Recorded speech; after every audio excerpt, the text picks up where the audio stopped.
Olá, hoje a gente vai falar de um desafio bem comum nas empresas, né? Aquela história de ter um monte de sistema diferente e a dificuldade de fazer tudo conversar. Pois é. E as plataformas de integração, as AIPaaS, muitas vezes são meio travadas, né? E aí vem o SaaS que te prende o tal do vendor lock-in. Complica a customização. Exato. E é bem aí que entra uma ferramenta que está chamando a atenção, o N8N. A proposta deles é ser diferente, mais flexível, dar mais controle para o usuário. Hum, É uma plataforma para automatizar fluxos de trabalho, tudo visual, com nós que você conecta. A ideia é permitir umas integrações mais profundas, customizadas mesmo.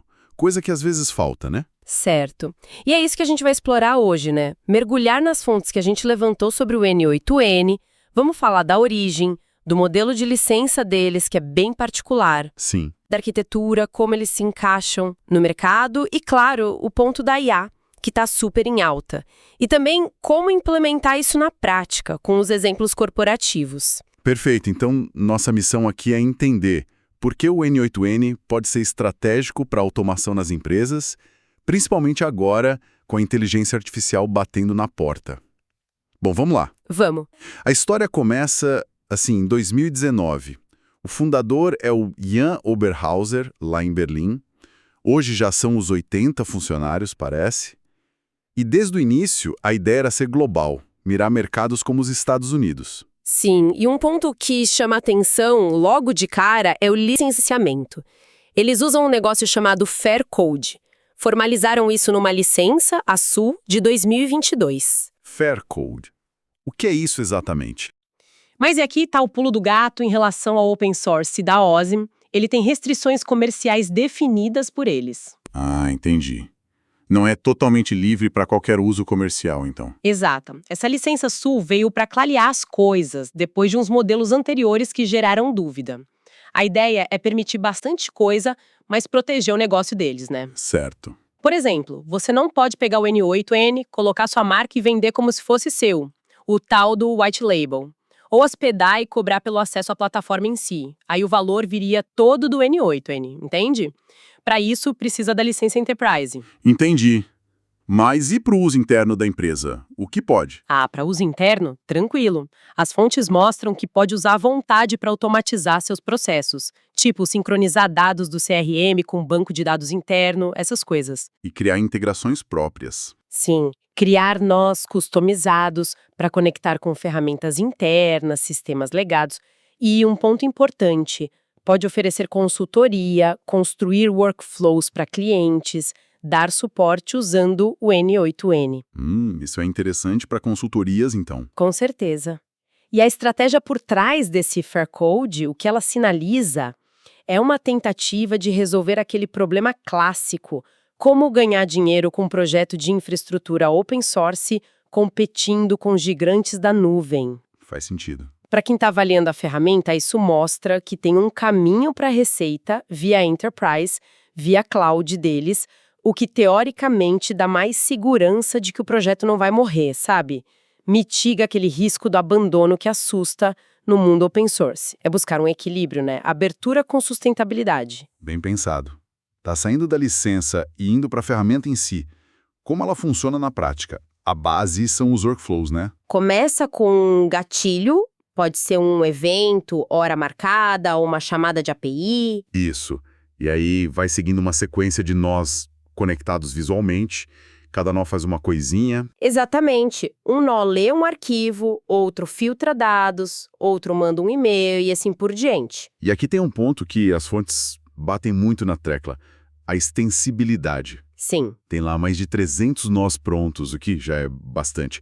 Mas o grande valor para as empresas parece ser essa capacidade de criar integrações ilimitadas. Conectar aquele sistema antigo que nem a API tem direito, ou uma ferramenta super específica da empresa. É isso. Isso posiciona o N8N não só como mais uma ferramenta low-code, mas como algo mais robusto, um iPaaS mais voltado para o desenvolvedor ou para aquele citizen developer mais avançado, sabe? Aquela pessoa de negócio que mete a mão na massa, mas que às vezes esbarra nos limites das ferramentas mais simples. Certo. E como ele fica na foto comparado com os outros players desse mercado de IaaP/SS? É um mercado cheio, né? Bastante. Você tem, por exemplo, o Zapier, líder em número de conectores, mais de 5.000, acho, mas todo mundo sabe que é menos flexível na customização. Sim. Tem o Make, que era o Integromat, é bem visual, customização boa também, e tem os grandões focados no Enterprise, tipo o Workato, Celigo, geralmente mais caros e nem sempre com opção fácil de rodar na sua própria infra, o self-hosting. E o NNN, onde ele entra aí? Parece que ele mira num nicho que quer o melhor dos dois mundos, sabe? A interface visual para agilizar, o low-code, mas com a profundidade para customizar de verdade se precisar meter a mão no código ou usar APIs. É para quando o negócio é complexo, quando você precisa ter controle total e cada vez mais quando a IA entra na jogada. Falando em IA, isso parece ser um pilar central para eles, né? Não é só ter integração com IA, eles falam em ser um orquestrador de IA. O que isso quer dizer na prática? Boa pergunta. A ideia de orquestrar é mais do que só chamar uma API de IA, tipo OpenAI ou outra. Pensa no N8N como um maestro, sabe? Ok. Ele não toca todos os instrumentos, que seriam os modelos de IA, as ferramentas, mas ele rege. Ele diz quando cada um entra, com quais dados eles trabalham buscando dados dos seus sistemas internos, como verificar o resultado, onde precisa de um humano para dar o ok, e como a resposta final volta para o processo de negócio de forma confiável. Entendi. É mais sobre gerenciar o fluxo com a IA dentro dele. Exatamente. Concorrentes podem ter lá um bloquinho chama IA, mas o N8N aposta em dar esse controle fino da coordenação. Eles têm mais de 70 nós só para IA. Integração com coisas como LangChain, o nó Basic LLM, por exemplo, já te deixa montar uma aplicação de IA integrada com todos os outros serviços que o N8N conecta. São mais de 400, eu acho. E essa aposta na IA parece que ganhou um belo empurrão do mercado financeiro, né? Teve um aporte recente, Série C. Sim, pesado, 180 milhões. E a avaliação da empresa foi para 2,5 bilhões. Liderado pela Accel e com participação da N-Ventures. N-Ventures, da NVIDIA. Exato, braço de Venture Capital da NVIDIA. Isso é um sinal forte, né? Com certeza. O que isso sinaliza, na sua visão? Além do dinheiro, claro. Sinaliza um endosso forte à visão dele sobre o papel da automação na era da IA.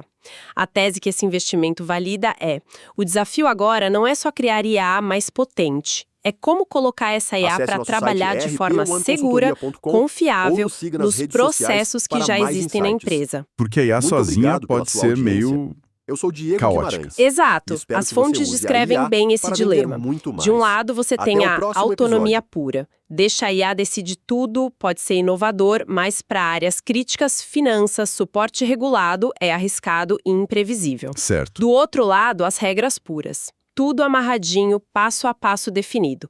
É seguro, mas engessa, é caro de fazer e manter, difícil de adaptar. E a proposta do New HN seria o caminho do meio. Isso. Eles chamam de camada universal de automação de IA. A plataforma te deixaria definir para cada fluxo qual o equilíbrio certo, onde a IA pode ter mais liberdade, onde as regras de negócio e a checagem humana têm que prevalecer. Um controle mais granular, então. Justamente. É esse controle fino da interação IA-processo que a orquestração busca. Conectar os agentes de IA com as ferramentas, os dados da empresa, colocar a validação humana no meio, monitorar tudo. A meta é transformar o potencial dos LLMs em valor real para o negócio, mas com governança, com segurança, de forma auditável. Faz todo sentido. E falando em controle, segurança. Isso nos leva para como implantar o N8N. Quais são as opções? Basicamente, são 3. N8N Cloud, que é o SaaS deles, gerenciado por eles. O Self-Hosted, que é você hospedar na sua própria infra. Tipo, na minha nuvem ou até on-premise. Exato, pode ser nuvem pública, privada, servidor físico seu. E tem um modelo híbrido também.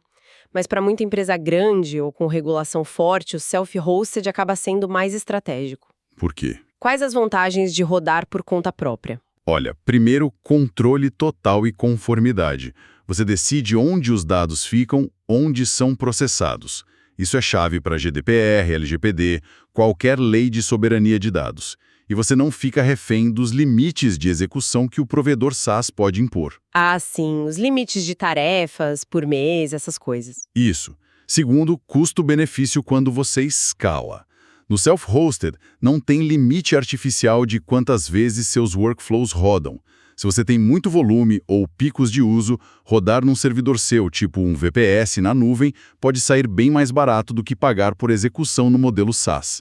A instalação pode ser via Docker, NPM, é bem flexível. E para escalar de verdade, processos críticos que não podem parar e precisam aguentar o tranco. Aí a visão que as fontes trazem, pensando já em 2025, cargas nível 1, é usar o self-hosted na nuvem, mas orquestrado com Kubernetes. Kubernetes, para gerenciar os containers, né? Exatamente. O Kubernetes ajuda a automatizar a implantação, o dimensionamento. Se a demanda sobe, ele cria mais instâncias do NEN automaticamente. Se baixa, ele reduz. Garante performance e otimiza custo. Escalabilidade é chave para ser ágil hoje. E para dar suporte a isso tudo, para uso corporativo sério mesmo, deve ter recursos específicos na versão paga, a Enterprise, imagino. Sim, com certeza. As fontes mencionam algumas coisas essenciais de governança. Suporte para rodar muitas execuções ao mesmo tempo, mais de 200. Integração com cofres de segredos externos. Tipo o HashiCorp Vault, AWS Secrets Manager. Isso, para guardar senhas e chaves de API de forma segura, padrão em empresa grande. Retenção de logs por mais tempo, até 1 ano, para auditoria. Streaming desses logs para monitorar em tempo real. E, claro, suporte dedicado com SLA, né? Para operação crítica, monitoramento contínuo é fundamental. Com toda essa flexibilidade, controle IA, onde as empresas estão usando o NLTN de forma mais estratégica. Parece que ele faz uma ponte entre áreas diferentes. Exato. Ele conecta muito a necessidade do negócio com a capacidade técnica. Em marketing e vendas, por exemplo, falam de gestão de leads inteligente. Como assim? Imagina, um chatbot pega os dados, manda para o NOTN processa, joga no CRM e, dependendo das regras, já dispara um e-mail de follow-up personalizado ou alerta um vendedor específico no Slack. Legal. E relatórios? Também. Consolidar dados de anúncio do Google, do Meta, sem precisar ficar logando em tudo. Ou orquestrar campanhas de e-mail mais complexas, baseadas no que o usuário faz no site, quase em tempo real. E para o pessoal de TI, DevOps. Aí o foco é muito em automação interna. CI/CD é um caso clássico. Integração e entrega contínuas. Isso. Um commit no GitHub dispara um workflow no NHN. Ele roda os testes, faz o deploy para homologação, avisa a equipe no Slack. Padroniza tudo, reduz erro, libera tempo do engenheiro. Usam para testes automatizados de infra, provisionamento com infraestrutura como código também. Interessante. E mencionaram RH e governança também. O que ele faz aí? Funciona quase como um iPaaS interno para sincronizar dados mestres. Um exemplo clássico é RH e acesso físico. Crachá, essas coisas. Exato. Garantir que os dados do novo funcionário, nome, débito, data de início, que vieram do sistema de RH atualizem automaticamente o sistema de controle de acesso que libera o crachá e as permissões certas. Ah, importante para a segurança. Crucial, principalmente no offboarding. Quando alguém sai, o NH pode orquestrar a revogação de todos os acessos, sistema, porta, tudo imediatamente. Garante consistência e segurança. Entendi. Então, resumindo a ópera, o NH se apresenta como uma plataforma de automação bem poderosa, flexível, extensível, com esse modelo Fair Code buscando sustentabilidade e um foco forte em dar controle para o usuário, especialmente com o self-hosting e agora nessa orquestração de IA. Exato. A mensagem que fica é uma alternativa séria para quem está cansado das amarras das soluções SaaS mais fechadas. Sem dúvida.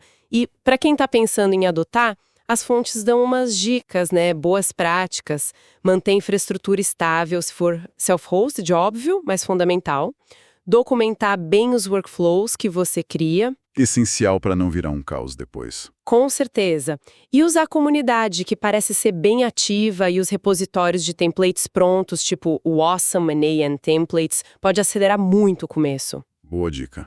E tem um ponto estratégico que reforçam muito, o valor de ter autonomia sobre seus dados e sua infraestrutura, que o self-hosting te dá. Isso vai além da conformidade, é mitigar o risco de ficar dependente de um fornecedor só, das mudanças de preço dele, dos limites que ele impõe. No fim das contas, a automação tem que liberar as pessoas para pensar, para criar, né? Perfeito. E a recomendação final que a gente tira das fontes parece ser bem direta. Se a sua empresa valoriza soberania de dados, se precisa cumprir regulação à risca e se quer colocar IA nos processos críticos de um jeito controlado, com governança, o N8N, principalmente o Self-Hosted Enterprise, surge como uma escolha estratégica forte, de longo prazo nesse mercado de IPAs hoje. É quase um investimento na capacidade de usar a IA de forma segura lá na frente. Exatamente. E isso, sabe, deixa uma reflexão final interessante. Como será que essa capacidade que ferramentas como o N8N oferecem de ajustar fino o equilíbrio entre a autonomia da IA e as regras humanas dentro dos fluxos, como isso vai mudar as decisões mais críticas nas empresas? Decisões com risco, com ética envolvida, impacto financeiro grande. Pois é. A forma como a gente orquestrar essa colaboração entre humano e máquina pode acabar sendo um diferencial competitivo gigantesco nos próximos anos, não acha? Fica aí pra gente pensar.